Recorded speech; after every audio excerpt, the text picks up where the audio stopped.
Hello everyone, welcome back to my channel. আর এখন প্রায় রাত 11টা মতো বাজে।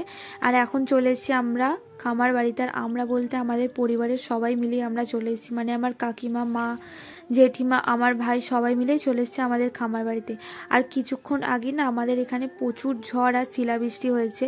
তো আমাদের খামারে তো দেখেইছো কত গাছ আছে, তো সব গাছই প্রায় ভেঙে পড়ে গেছে। পেঁপে গাছ থেকে শুরু করে আম গাছ, পেয়ারা গাছটা যেটা তোমাদেরকে দেখিয়েছিলাম সেটাও ভেঙে গেছে। আর এত পরিমাণ শিল হয়েছে না, আম তো আর একটাও গাছে নেই, সব আম পড়ে গেছে। দেখো আমগুলো কেমন পড়ে আছে। আর আম কুড়োতে গিয়ে আমি তো এখানে পড়েই যাচ্ছিলাম। আর মাঠে এসে দেখি আমরা বাদে প্রায় সব লোকই মাঠে চলে এসছে। আর যে সবাই সবার গাছের আম কুড়াচ্ছিল। আর আম কুড়াতে যেমন মজা লাগছিল তেমন না খুব মনটা খারাপও লাগছিল। কেন বলো তো, এই আগের বছর ঝড়ে আমাদের একটা বড় কাঁঠাল গাছ ছিল, সেই গাছটা উল্টে গিয়েছিল। আর দেখো এই বছরের ঝড়ে আবার আমাদের বড় পেয়ারা গাছটা উল্টে গেল। এই কিছুদিন আগেই আমি তোমাদের সাথে এই পেয়ারা গাছটা আবার শেয়ার করেছিলাম। আর তোমরা তো জানোই যে এত বড় পেয়ারা গাছ করতে আবার কত বছর সময় লাগবে। তো যাই হোক, কী আর করা যাবে। তো চারিদিকে এত আম ছড়িয়েছিল না, মা কাকিমারা আম কুড়িয়ে উঠতে পারছিল না। আর প্রচুর অন্ধকারও ছিল, দেখতেও পাওয়া যাচ্ছিল না ভালো করে। আর শুধু আমাদেরই না, এখানে প্রায় সবারই যত গাছ ছিল সব ভেঙে গেছে। আর জমিতে যত ফসল ছিল সব শিলাবৃষ্টিতে নষ্ট হয়ে গেছে।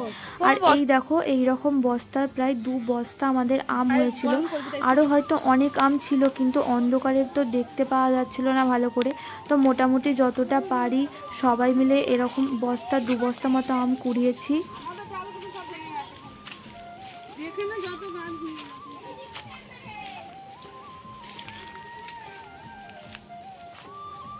পিয়ারা হবে না, এটা পিয়ারা। আমি দেখে দেখে পিয়ারা তুলে রেখে দিই নাকি।